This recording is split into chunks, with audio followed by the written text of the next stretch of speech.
the record snow used to be 1949, and you know what? At Ford of Kirkland, we're okay.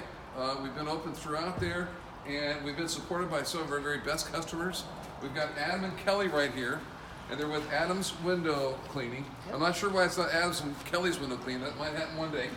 But this is their third vehicle from Ford of Kirkland. They've been very good people that do business with us.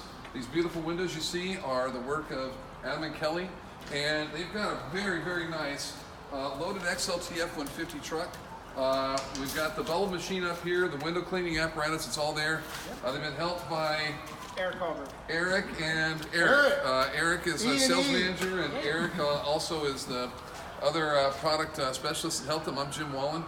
Adam and Kelly, what do you guys have to say about the dealership? Congratulations again. Thank you. Congratulations, God, give me a hug.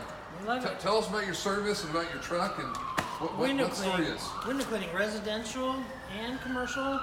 Commercial like this, smaller houses, 3 stories and below. We'd love to cross-promote each other. Adam, I hope this is going to be on your Facebook page and maybe your company website also. And again, re-welcome to the family here at Ford of Kirkland. Thanks for business. Thank you.